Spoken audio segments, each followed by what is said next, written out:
Hello students, मैं doctor केसी शर्मा और हम लोग जो हैं बीएससी थर्ड सेमेस्टर में ऑप्टिक्स की स्टडी कर रहे हैं, जिसमें हमारा फर्स्ट चैप्टर चल रहा है interference division of wave front. और आज हमारा लेक्चर नंबर 5 है लाइट मिरर। इससे पीछे हम 4 लेक्चर करा चुके हैं और हमारा ये हिंदी और इंग्लिश मिक्स मीडियम में ये हम पढ़ा रहे हैं। अगर कोई इंग्लिश मीडियम स्टूडेंट है तो वो हमारे केसी कोचिंग ऐप पर जाकर के प्ले स्टोर से डाउनलोड करें। केसी कोचिंग ऐप है हमारा ये प्ले स्टोर पर, वहां से इसे डाउनलोड कर सकते हैं। और उसमें पेड कोर्स में हमारे हिंदी मीडियम और English medium separate handwritten notes दिए हुए हैं, वहां से आप लोग ले सकते हैं। बहुत नॉमिनल प्राइस पर हैं वहां नोट्स, तो वहां से आप ले सकते हैं। आइए हम लाइट मिरर शुरू करते हैं। तो हम लोगों ने मालूम है कि कोहेरेंट सोर्स उत्पन्न करने के लिए कौन कौन से मेथड हमने पढ़े हैं। यंग डबल स्लिट मेथड पढ़ा है, दूसरा हमने फ्रेस्नेल बाइप्रिज्म पढ़ा, और तीसरा और लास्ट मेथड है हमारा इस चैप्टर में लॉयड मिरर। तो लॉयड मिरर किस काम आता है? कोहेरेंट सोर्सेस पैदा करने के काम आता है। तो ये स्थायी व्यतिकरण चित्र बनाने के लिए 2 कोहेरेंट सोर्स प्राप्त करने की एक व्यवस्था है।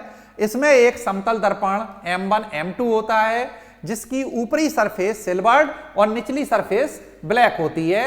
ब्लैक इसलिए कर देते हैं जिससे कि बार बार जो रिफ्लेक्शन होता है, मल्टीपल रिफ्लेक्शन होता है, उसे रोकने के लिए लोअर सरफेस को इसे ब्लैक पेंट कर देते हैं। इसमें S1 एक नैरो स्लिट होती है जो कि मोनोक्रोमेटिक लाइट से दीप्त होती है, यानी उस पर मोनोक्रोमेटिक लाइट डालते हैं, और इस प्रकार रखी जाती है कि इसकी लंबाई मिरर सरफेस के पैरेलल होती है। नीचे ये चित्र हमारा दिया हुआ है। S1 से चलने वाला प्रकाश मिरर पर लगभग ग्लेजिंग एंगल पर पड़ता है, ग्लेंसिंग एंगल पर पड़ता है, तथा रिफ्लेक्टेड बीम S2 से डाइवर्स होती हुई प्रतीत होती है, जो कि S1 की वर्चुअल इमेज होती है। S1 S2 दोनों कोहेरेंट सोर्स की तरह से व्यवहार करते हैं। तो देखिए ये लॉयड मिरर है।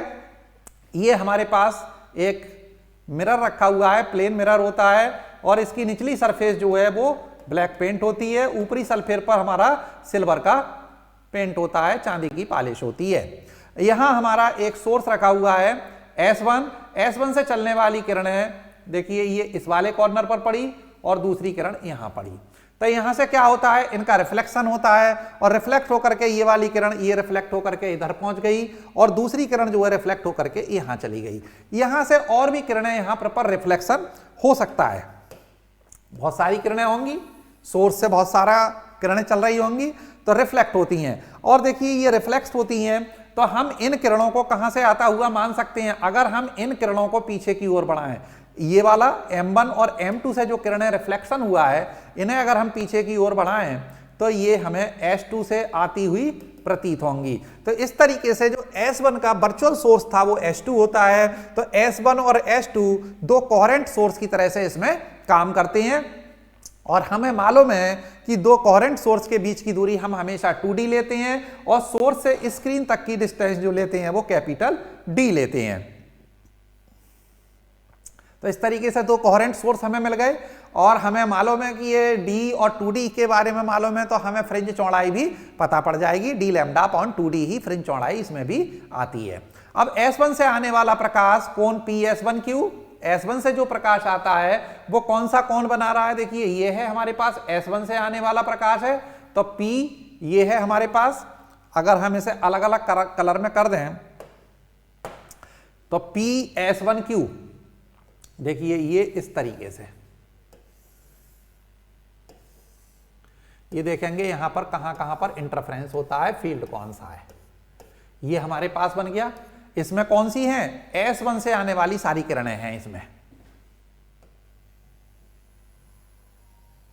ये। और S2 से जो किरणें जा रही हैं उसे हम रेड कलर से लिए लेते हैं। देखिए तो ये वाली किरणें हैं, इन्हें हम, ये है,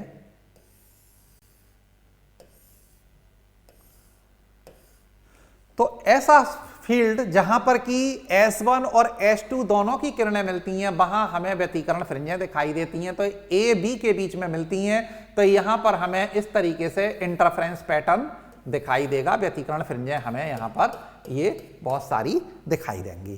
तो ये समझ में आ गया होगा अच्छे से। आगे देखते हैं। और H2 से आता हुआ प्रतीत होने वाला कोण AH2B परस्पर अध्यारोपित होते हैं और स्क्रीन पर ओवरलैपिंग रीजन AB में व्यतिकरण फ्रिंजें बनती हैं। देखिए ये हमारे पास AB जो रीजन बचा, इसमें इंटरफ्रेंस फ्रिंजेस बनती हैं।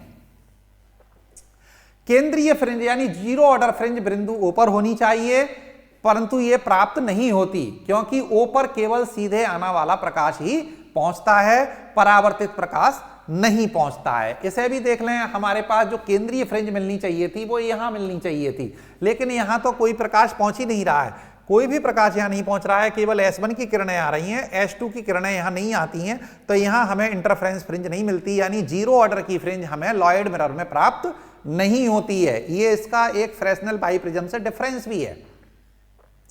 इस फ्रिंज को S1 से आने वाले प्रकाश के पथ में माइका की एक पतली प्लेट रख दें, तब हम इसे प्राप्त कर सकते हैं, क्योंकि प्लेट पूरे फ्रिंज पैटर्न को ऊपर की ओर विस्थापित कर देगी। व्हाइट लाइट यूज करने पर सेंट्रल फ्रिंज व्हाइट होनी चाहिए, परंतु यह डार्क प्राप्त होती है। इसका कारण यह है कि जब प्रकाश मिरर से रिफ्लेक्ट होता है तो इसके फेज में पाई का अंतर उत्पन्न हो जाता है। ये स्टोक्स का नियम कहलाता है। जब कोई भी किरण विरल माध्यम से चलते हुए सघन माध्यम से परावर्तित होती है, यानी कि रेयर मीडियम से आती है और डेंस मीडियम से रिफ्लेक्ट होती है, तो वहां पर उसके फेज में पाई का फेज डिफरेंस या λ/2 का पाथ डिफरेंस उत्पन्न हो जाता है। अतः जीरो ऑर्डर फ्रिंज की स्थिति पर व्यतिकारी तरंगों के बीच पाथ डिफरेंस λ/2 होता है, जो कि मिनिमा की कंडीशन है। अतः सेंट्रल फ्रिंज इसमें डार्क होती है, जबकि फ्रेस्नेल बाइप्रिज्म में सेंट्रल फ्रिंज ब्राइट बनती थी। यदि कोहेरेंट सोर्स S1 व S2 के बीच की दूरी 2D है और पर्दे पर सोर्स के बीच की दूरी D है, तो फ्रिंज चौड़ाई E मिलती है। अब हम डिटर्मिनेशन ऑफ वेवलेंथ कैसे ज्ञात करते हैं? तो इसके लिए लॉयड मिरर को एक स्टैंड पर वर्टिकल पोजीशन में लगाकर ऑप्टिकल बेंच पर इस प्रकार रखते हैं कि मिरर की लंबाई बेंच के पैरेलल है। एक अन्य स्टैंड पर एक नैरो स्लिट लगा देते हैं जो दिए गए प्रकाश से प्रदीप्त की जाती है, और तीसरे स्टैंड पर एक आईपीस लगा देते हैं जिसमें कि माइक्रोमीटर लगा रहता है। मिरर को बेंच की लंबाई के समांतर एक अक्ष के अबाउट तब तक रोटेट करते हैं जब तक कि आईपीस में फ्रिंजें प्राप्त ना हो जाएं। इस स्थिति में मिरर का तल स्लिट की लंबाई के ठीक समांतर होगा। फ्रिंज चौड़ाई x बार आईपीस में लगे माइक्रोमीटर द्वारा, 2D एक उत्तल लेंस की हेल्प से विस्थापन विधि द्वारा और कैपिटल D एक मीटर स्केल से मापी जाती है, और समीकरण 1 की सहायता से लैम्डा कैलकुलेट कर लेते हैं। तो ये पूरा का पूरा पोर्शन हमारा फ्रेस्नेल बाइप्रिज्म की तरह से होता है। ऑप्टिकल बेंच ले ली, एक बेंच में हमने लाइट सोर्स लगा दिया S जहां पर लगा हुआ है S1, एक में हमने प्लेन मिरर रख दिया और एक स्टैंड पर हमने स्क्रीन लगा करके आईपीस लगा दी, और सारी चीजें बिल्कुल वैसे ही हैं जैसे कि फ्रेस्नेल बाइप्रिज्म में था, केवल इसका डिफरेंस ही हमें देखना होगा। तो देखिए डिफरेंस बिटवीन बाइप्रिज्म और लॉयड मिरर दोनों हम पढ़ चुके हैं। बाइप्रिज्म में क्या होता है, कोहेरेंट सोर्सेज रिफ्रैक्शन के कारण बनते हैं, जबकि लॉयड मिरर में कोहेरेंट सोर्सेज रिफ्लेक्शन के कारण बनते हैं। वहां क्या होता है, रिफ्रैक्शन होता है बाइप्रिज्म की सहायता से, और यहां पर रिफ्लेक्शन होता है प्लेन मिरर की सहायता से। नंबर 2, इसमें फ्रिंजेज की शार्पनेस लो होती है, जबकि लॉयड मिरर में रिफ्लेक्शन होता है किरणों का, पूरी किरणें बनती हैं, तो इसलिए इसमें फ्रिंजेज की शार्पनेस रिफ्लेक्शन के कारण हाई होती हैं। नंबर 3, पूरा इंटरफ्रेंस पैटर्न प्राप्त होता है बाइप्रिज्म में, जबकि इसमें सेंट्रल फ्रिंज नहीं मिलती है, यानी कि पूरा व्यतिकरण चित्र प्राप्त नहीं होता है। नंबर 4, केंद्रीय फ्रिंज ब्राइट बनती है, जबकि इसमें जो केंद्रीय फ्रिंज बनती है वो डार्क बनती है। तो इस तरीके से हमारा ये चैप्टर कंप्लीट होता है। अगर अच्छा लगा हो तो अपने फ्रेंड्स को शेयर करें, लाइक करें और कमेंट्स लिखें, और चैनल अगर नए हैं चैनल पर तो उसे सब्सक्राइब कर लें। और अगर नोट्स लेने हैं तो केसी कोचिंग ऐप डाउनलोड करें और उस पर जाकर के गूगल प्ले स्टोर से डाउनलोड करके वहाँ पर आप कंप्लीट नोट्स पूरे पेपर के ले सकते हैं। Thank you.